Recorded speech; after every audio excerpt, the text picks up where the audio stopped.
Who is the cutest and deadliest commander? That's Lord Windgrace from the Secret Lair. Look at this guy, he's so adorable, he can't do any wrong. So let's build the meanest deck we can around him with as many Secret Lair cards as possible. We've got Land Destruction Deck with Lord Windgrace and pals. Lord Windgrace is a Jund Planeswalker that can be your commander. His +2 ability allows us to discard a card, then draw a card, and if we discard a land this way, we draw an additional card. His -3 ability allows us to return 2 target land cards from our graveyard to the battlefield. His ultimate is a -11 ability. It lets us destroy up to 6 target non-land permanents. Then we get to create a bunch of 2/2 Cat Warrior tokens with Forest Walk. So what is the goal of this deck? Our goal is to blow up all the lands of our opponents and keep ours in play. Let's go. We need to ramp tough to keep that mana advantage above our opponents. That's why we're including Azusa, Lost but Seeking. Lets us play 2 additional lands on our turn. Cultivate lets us search our library for 2 basics, put 1 into play tapped and the other into our hand. Farhaven Health lets us grab a basic out of our deck when it ETBs and put it into play tapped. Farseek lets us search our library for a plains, island, swamp, or mountain and put that card into play tapped. It even grabs non-basics. Harrow is an instant that lets us sacrifice a land to search our library for 2 basics and put them into play untapped.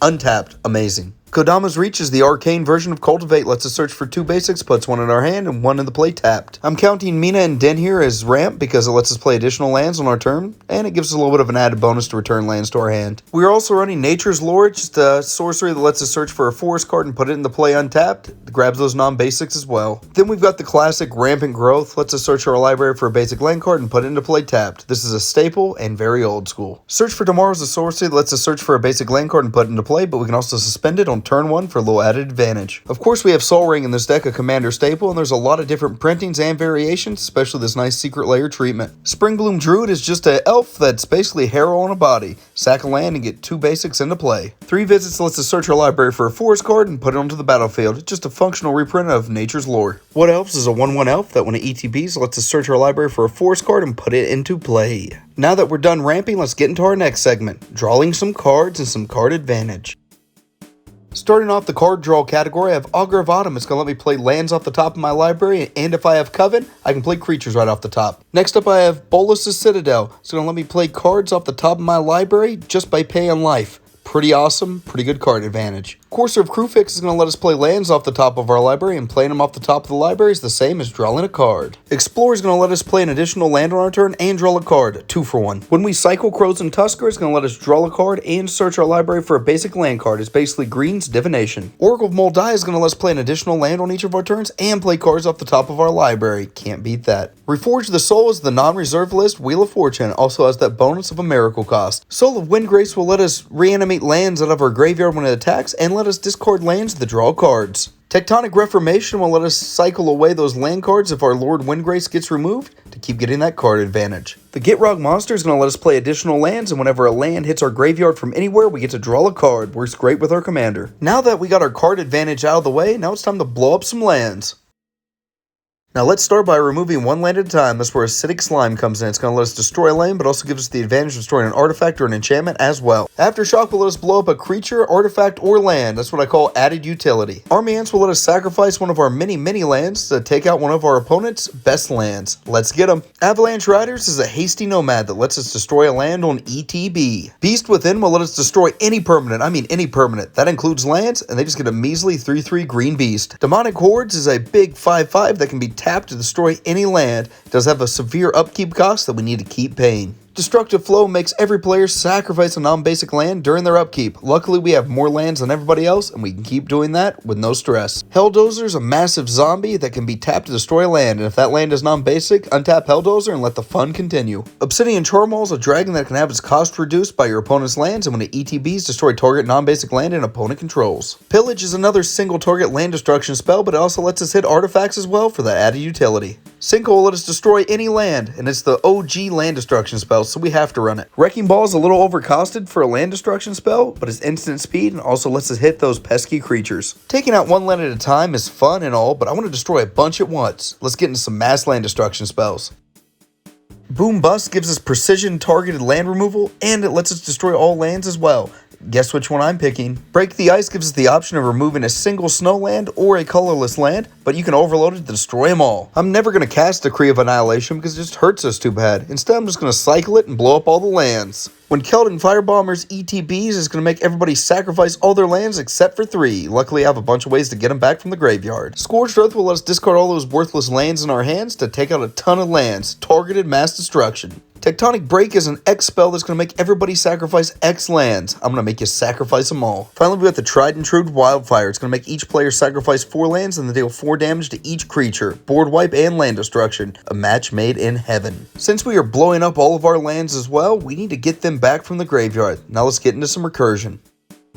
Conduit of Worlds will let us play land cards from our graveyard, and it will give us the ability to play non-land permanents from our graveyard as well. Crucible of Worlds is just an artifact that lets us play lands from our graveyard. When Eternal Witness ETBs, it lets us return any card from our graveyard to our hand. From the Catacombs is a reusable recursion piece for creatures, but it also gives us the initiative, so we get a basic land out of our deck. Light from the Loam is a reusable sorcery with Dredge that will return 3 target land cards from our graveyard to our hand. Perennial Behemoth is an artifact creature that just lets us play lands from our graveyard. It also has Unearth if it gets removed. Remnant Up Excavator is our snake friend that lets us play lands from our graveyard. Reanimate lets us grab any creature out of any graveyard and put it directly into play under our control. Splendid Reclamation is the ultimate land recursion spell. It's going to return all land cards from our graveyard to play directly. Now that we've got ways to get our lands back into play, let's look at some payoffs for our weird land destruction strategy. Borborygmus Enraged will let us get lands from the top of our library and let us discard those lands to deal damage to creatures or players. Dingus Egg will make our opponents take 2 damage every time we blow up one of their lands. Add a little insult to injury. Greensleeves Morrow Sorcerer can become a huge beatdown threat, and every time a land ETBs under our control, we make a little badger friend. Omnath Locus of Rage will give us a 5/5 every time a land enters our battlefield. Also, when our elementals die, it deals 3 damage to any target. Titania Protector of Argoth is going to let us bring a land back from our graveyard to the battlefield, and every time one of our lands hits the bin, we get a 5/3 elemental. Waking the Trolls is a saga that lets us destroy a land and then get a land from the graveyard, and then we get to make a ton of 4/4 trolls because everybody's going to have less lands than us. Worm Harvest is going to let us create 1/1 black and green worm tokens, and it has retrace, so we can keep discarding those lands and make a ton of worms. Speaking of lands, we're running quite a few. We can get Ash Barrens in our graveyard early by land cycling it and getting the land we need out of our deck. Running Blood Crypt is the shock land that taps for a black or a red. We're also running fetch lands like Bloodstained Mire, just lets us get a swamp or a mountain. Canyon Slow is a fetchable dual land that you can also cycle away and get it into the bin for that added graveyard synergy. Cinderglade's another fetchable dual land that taps for a red or a green, and it has the restriction that you have to have some basics in play. City of Brass might deal 1 damage to us, but that's worth it because it can tap for 1 mana of any color. We've got to run Command Tower. It's the best land for Commander that's ever been made. Exotic Orchard is one of those lands that can tap for any color of a land that our opponents have, and this one has some cute animals on it. Fabled Passage is a fetch land for basic lands, and if we have a few lands in play, that land will untap. We also need to run a few basics in this deck, that's why I'm running 5 Forest. Luxury Suite is an untapped red-black dual land that we need to be running. Mana Confluence is like City of Brass. We give up 1 life to get 1 mana of any color, a trade I'll take any day. We're also going to be running 4 basic mountains in this build. Nurturing Peat land can tap for a black or a green, but we can also sacrifice it to draw a card. Overgrown Tomb is our black-green shock land. Thanks, Ravnica. Polluted Mire is a cycling land that we can discard to draw a card, and it taps for a black. Prismatic Vista is another fetch land that can let us dig basics right out of our deck. Sheltered Thicket is a red-green fetchable land that can also be cycled away to draw a card. Slippery Karst is a green source that can also be cycled away to draw some cards and get the graveyard synergies going. Smoldering Crater is just our red cycling land.